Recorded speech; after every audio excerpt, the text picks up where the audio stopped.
Let's break it down straight from the hill to your hometown. No spin, no hype, just facts we find. AI's on the case, no truth left behind. Laws are written, deals are made. Who's got your back, who's throwing shade? We cut through the noise, decode the text, keeping it real. Congress in context, Congress in context, shining the light, breaking it down so you know what's right. Policies, votes, who's working for you? We bring the facts, the power is you. Welcome to Congress in Context. You're with us for a deep dive into the Congressional Record. Yeah, we're here to basically sift through all the legislative jargon. Exactly, and pull out what really matters so you can understand Congress without getting bogged down. Think of it as your cheat sheet for Capitol Hill. So today, we're digging into the record from May 7th, 2025. Right. And our goal, really, is to extract the key stuff, major bills, the debates around them, legislative trends, any standout arguments. And also where folks are working together or maybe not working together so much, across party lines. Ultimately, we want to give you a clear sense of how all this activity actually shapes policy and, how the government runs. And what's interesting about this particular day's record is just the sheer variety. It really jumps around. Yeah, you go from these really personal tributes to local heroes right alongside these huge debates on national security, healthcare, the economy. It shows the massive scope of what Congress deals with. It really does. Okay, so let's get into it. One of the first things, like you said, that jumps out is the sheer number of tributes, honoring people, local groups. Absolutely. And that's a key function. Congress acknowledging what's happening back in the districts and the communities. It connects the big picture back home. Exactly. It's not just filler. It shows what's valued locally. And you see this interplay, right, between the big national agenda and these very specific local stories. Like the recognition for Jim Ayers and the Ayers Foundation in Tennessee, supporting, over 20,000 students, plus medical facilities. Yeah, and the detail about him not wanting personal recognition. Right. That says something. It really does. It speaks to focusing purely on the impact, doesn't it? Kind of refreshing in the political sphere sometimes. Reminds you that a lot of good work happens quietly. Then you had Layton High School's 100th anniversary. Great motto. Do what's best for the kids. Love that. And Matt's building materials in Texas, stepping up after Hurricane Beulah and floods. It makes it real. Yeah, these stories highlight that local resilience. Yeah. Businesses, schools, they're often the backbone. Putting them in the record gives them a bigger platform. We also saw retirements being marked. Miles Menser, 5 decades in East Tennessee. With a funny story thrown in. Yeah, adds that personal touch. But then also the very solemn recognitions. Lance Corporals, Aguilera, and Gamino. Honoring that ultimate sacrifice. It's a stark contrast, but both are part of the record. And Frank Abbate retiring in Florida. Troy Wendell Pate Jr., remembered in North Carolina Navy vet. Banker. It's a whole spectrum, isn't it? Yeah. Celebrating service, mourning loss. Each one reminds you that these national decisions, they affect real people, real lives. It's that human element woven through. And the list just kept going. Smith's Bakeries in California. A local institution, right. George Torres, Ursula Cruz Green in the Bronx, Frank Caskey in Alabama, Bill Kepner, Pennsylvania. Lieutenant Colonel Val. Judy Thomas in Georgia. Tony Lamont, the broadcaster in Indy. Jerry Phillips. Joanne Gillespie down in Florida doing volunteer work. Colonel Richard Tucker, Alabama. Christina Richards, U.S. Strategic Command. Tony Reinhardt, Missouri. Clay County Police Memorial Day. John Owadovich, another Florida volunteer. WJBC Radio turning 100 in Illinois. Joan Luter's Florida again. It's a lot. It really is, but taken together. It paints a picture, right, of the values, the priorities bubbling up from different places. Congress acts like a sort of national notice board for these local contributions. And speaking of important inclusions, there were the remarks from Rose Helene Spraybury. Yes, the Holocaust survivor. Emphasizing Holocaust education, especially now with rising anti-Semitism. That felt really significant. It absolutely was. A powerful reminder of history's lessons and our ongoing duty to remember and prevent. Putting that in the record gives it permanence, highlights its relevance today. And finally, in this sort of recognition category, honoring those students appointed to the military academies. Kohler Beckstrand, Lucas Facio, Aidi Garg, Joseph Smith, Bradley Thornton, Caleb Watson, Preston Whatcott. Yeah, quite a list. A big achievement. Definitely. Shows that commitment from young people to serve. It's fitting to see that acknowledged. Okay, let's shift gears. Legislative action. Policy debates. This is where things get maybe a bit more contentious. Right, the nuts and bolts of lawmaking. H.R. 881 came up prominently. The DHS Restrictions on Confucius Institutes and Chinese Entities of Concern Act. Can you kind of walk us through that one? Sure. So this bill is aimed at what proponents see as potential security threats from China, specifically the PRC and the Chinese Communist Party, operating within U.S. colleges and universities. How does it try to address that? Well, it restricts the Department of Homeland Security, DHS, from giving funds to universities that have ties to Confucius Institutes or are involved in programs like the Thousand Talents program or have connections with what it calls Chinese entities of concern. Okay, so cutting off the money flow if those links exist. Essentially, yes. It reflects this growing worry about foreign influence, particularly Chinese influence, on American campuses. The concern is about potential espionage, intellectual property theft, or limiting academic freedom. But the record mentioned that the definition of Chinese entity of concern is pretty broad. That's a really critical point, yeah. Mm. Because it's so broad, there's a worry it could, sweep up a lot of legitimate, beneficial academic collaborations. Like research partnerships. Exactly. Or student exchanges, things that are actually valuable. So it could potentially stifle that international academic work. It's a tricky balance, national security versus academic openness. But there's a waiver mechanism in there. Yes, there is. Similar to what we've seen in laws affecting the Department of Defense and the National Science Foundation, the Secretary of Homeland Security can grant a waiver. So some flexibility. Right.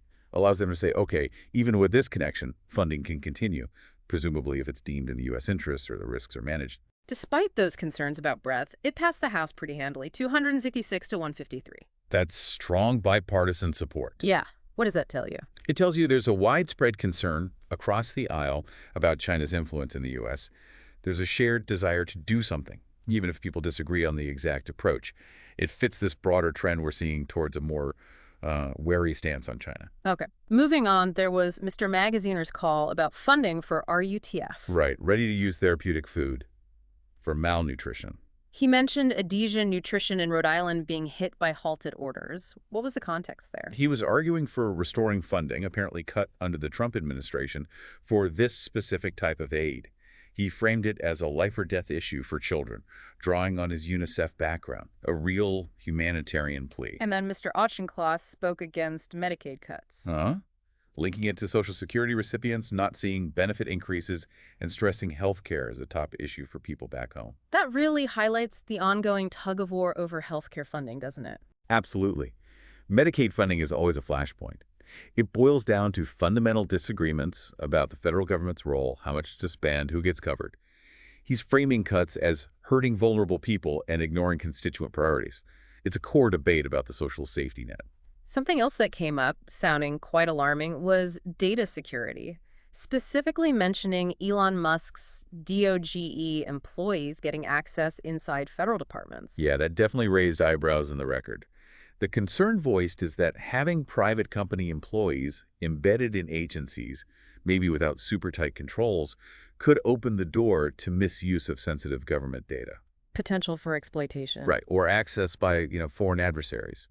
The mention of suspicious access attempts from a Russian IP address after DOGE worked with the National Labor Relations Board. Well, that certainly adds to the alarm bells. It brings up big questions about these public-private tech partnerships. Huge questions, and the need for really robust oversight. And this data security theme seemed to pop up again with the debates on SNAP cuts and protecting Social Security. DOGE access was mentioned there too. That's a good catch. Oh? It does suggest a broader anxiety among some members about how government data is being handled, especially if there's talk of budget cuts or more involvement from private entities. Referencing Musk's past comments on Social Security probably fuels that anxiety. Likely does, yeah. Raises questions about long-term intentions and the security implications. Then we had the House Natural Resources Committee talking about unleashing American energy. Right, which led into a debate on subsidies for wind and solar. And the arguments against those subsidies were pretty detailed. Can you lay those out? Sure. There were several main lines of argument. One was just the sheer cost to taxpayers figures, up to $900 billion over 10 years are mentioned. Wow. Another big one was grid instability, the idea that wind and solar are intermittent, not always reliable, and that's a growing problem with rising energy demand, like, for AI and data centers. That reliability argument comes up a lot. What else? Well, the argument that subsidies distort the market, that they discourage investment in maybe more reliable or other types of energy tech, and also that wind and solar tech are mature now. Costs are down, efficiency is up. So the argument is they don't need the subsidies anymore to compete. Exactly. That they can stand on their own feet.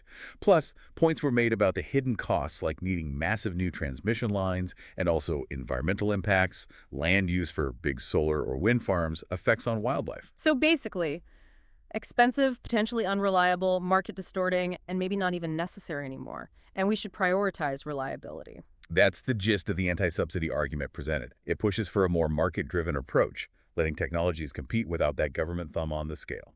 Okay, shifting to the economy again. The Tax Cuts and Jobs Act discussion. Republicans wanting to extend those cuts. Making them permanent, yeah. That's a key priority mentioned. The rationale being stability for families, predictability for businesses, avoiding a tax hike. But also concern about the national debt. How do those fit together? Well, the record suggests a strategy of making cuts permanent and using budget reconciliation to cut spending elsewhere to reduce the deficit long term. But the specifics on spending cuts weren't detailed. Not in this part of the record, no. But it's clear that tackling the debt and the interest payments is a major focus alongside keeping taxes lower. It's a balancing act, or at least presented as one. The Senate was also looking at SJ Res 13, disapproving an OCC rule about bank mergers. Sounds technical. It is a bit technical, but the core issue was about a new rule from the Office of the Comptroller of the Currency on how they review bank mergers, especially smaller ones. And the resolution aimed to block that new rule. Exactly. Supporters of the resolution argue the new OCC rule makes mergers harder and more expensive for small banks, hurting a system they felt was working okay. They worried it would lead to fewer community banks. What was the counter-argument? Why keep the new rule? Opponents, like Senator Warren mentioned in the record, were concerned about too much consolidation in banking. They argue that making mergers easier reduces competition, which could mean worse deals for consumers and small businesses, especially in low-income areas, maybe not served well by giant banks. And the vote was close, 52-47. Yeah, pretty tight. Shows real division on how to handle bank consolidation and its effects. We also saw those brief presidential messages extending national emergencies for the Central African Republic and Syria, just routine renewals. They might seem routine, but they signify the president judges the situations there still pose an unusual and extraordinary threat to the U.S. For the Syria, it's ongoing violence, instability, Wagner Group involvement. For Syria, it's things like chemical weapons accountability, terrorist threats. These declarations keep sanctions and other tools active, not just rubber stamps. And then, wow, a whole raft of new bills introduced. Yeah, a real flurry. H.R. 3226, defining law enforcement for retirement. H.R. 3227 on agricultural workers. H.R. 3260, mental health training grants. S. 1650, VA collective bargaining. S. 1651, FCC universal service. S. 1668, restricting financial instruments for government officials. It's a snapshot of everything Congress is juggling. That last one, S. 1668, about financial instruments for officials, that touches on ethics concerns. It certainly seems to. Reflects those ongoing discussions about transparency, potential conflicts of interest for high-level folks in government. Even just introducing these bills signals where lawmakers are putting energy. We also noted S-131 in the Senate, focusing on financial insecurity for grad students and postdocs. Right, asking federal research agencies to actually develop policies to help them and collect data on the problem. That seems like an important acknowledgement. It is. It highlights this growing awareness that early career researchers often face real financial hardship, which isn't good for them or for science. Getting agencies to focus on it is a key first step. Then we had Senator Whitehouse on the impact of fossil fuels on the oceans. Very stark remarks. Ocean heating, acidification, plastic waste. That analogy he used, ocean heating being like multiple Hiroshima bombs every second. Yeah, that's designed to shock, to convey the sheer scale of the energy imbalance. Yeah. He also hit hard on the influence of the fossil fuel industry in politics, arguing it blocks climate action.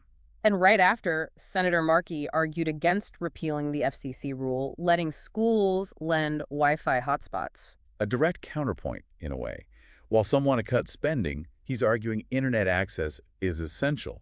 especially for students. Closing the homework gap, he called it. Exactly. Framing it not as a luxury, but a necessity for education today.